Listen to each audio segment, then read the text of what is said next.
Well, good afternoon, Nick Hutson. Hello. How are you? We're good. We're cold. Winter's arrived, hasn't it? It's very wintry, isn't it? We've just been to see Taboo at the Brixton Clubhouse thing. Isn't the In Brixton? In Brixton, funny Surprisingly enough, yes. Yeah, I think I kind of found out today, interestingly enough, you've never been in a nightclub before, apart from once in Greece, which seems to be the plot of the In-Betweeners film, I think, isn't it? Yes, though my evening ended up rather successfully more than theirs did. Did it? Did you have to pay to go in? No, I had to pay to get out, probably. But interesting, that club introduced me to the wonderful Mambo No. 5 by Lou Bega, if you remember that song. It's very exciting. What year was this? 1999, 2000.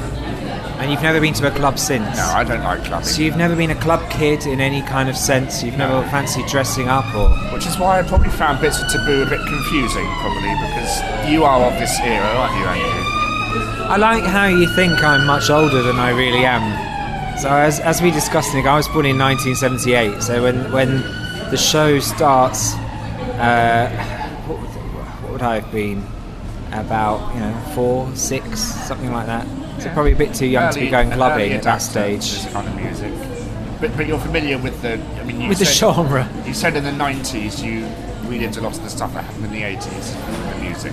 Yeah, so when I started going out and clubbing, that was mainly in an 80s club, so I kind of lived the 80s through the late 90s and early 2000s. Yes. So I'm now going to live the 90s when I see the Spice Girls musical in the late 2000s. But anyway, we're talking about the Boy George musical. Taboo, semi-autobiographical, isn't it? Yes. Again, which I think threw you slightly, because you said to me, who's Marilyn? Is it based on Marilyn Monroe? It's like, I don't know quite what to say to you, Nick.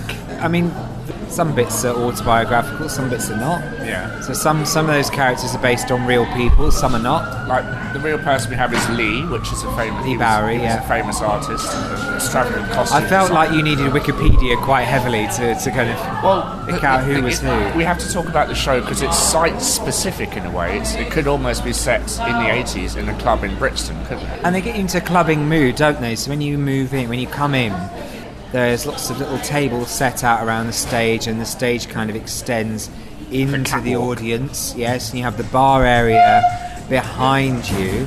So it is 360. You are having to kind of twist and turn to look at everything that's going on. My neck is incredibly sore after seeing this production.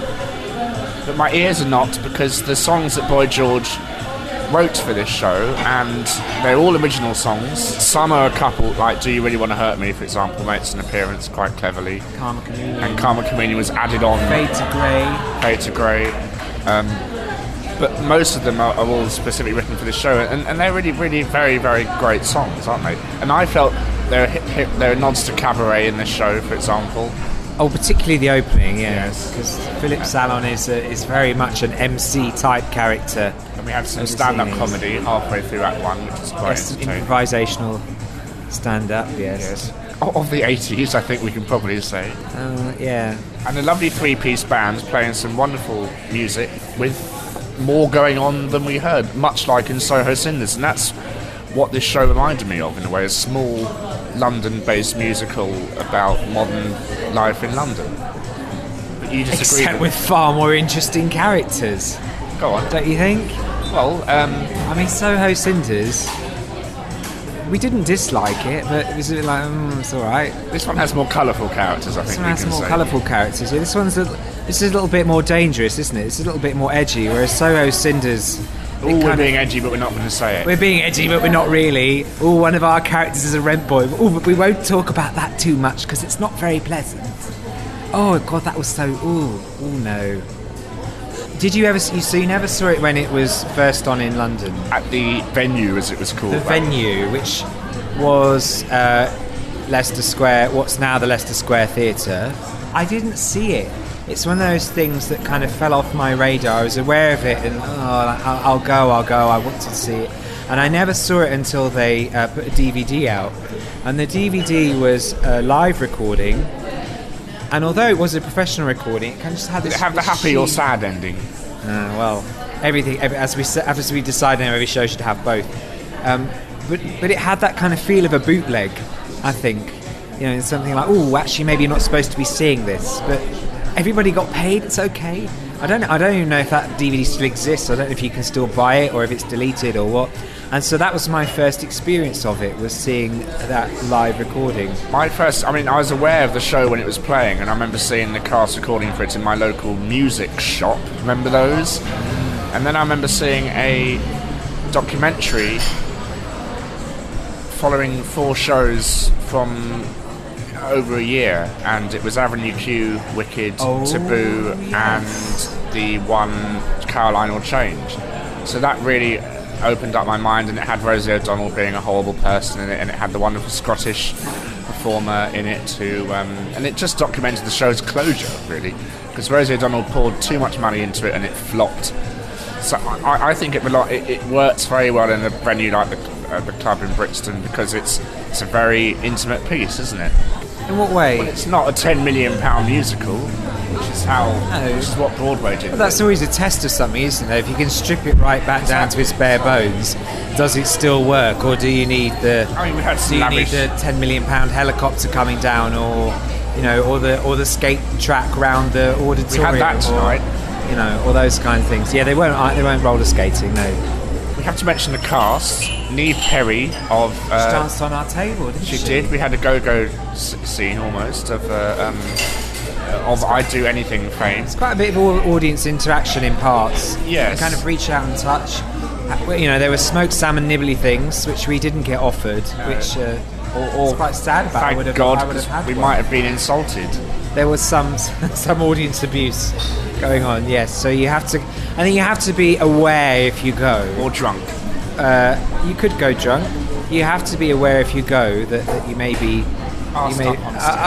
she may be picked out slightly much. But I like that whole era, that whole kind of era of those club kid era. It's a dark piece at times, because it does really document Boy George's downfall, doesn't it?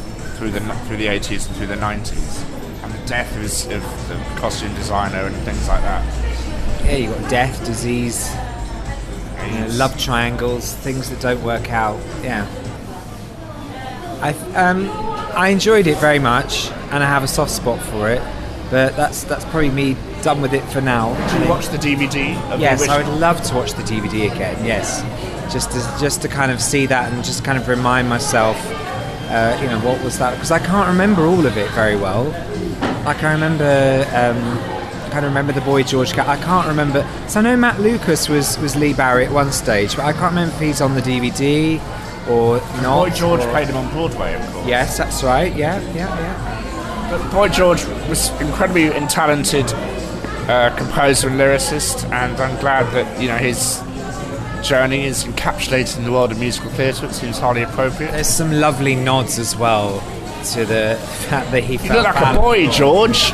There's some nice kind of puns and things. And there's a few kind of little updates for 2012. So they do kind of, I think, make a nod to the fact that he went to prison again for his dalliance with a red boy. See, now Soho Cinders, why couldn't they have had, if he'd have chained him up to a radiator like Boy George did? That would have been interesting. That would have been edgy. That would have been progressive. So that's Taboo playing at the Brixton Clubhouse. This has been Nick Hutson and Andrew Keating. Goodbye. Goodbye.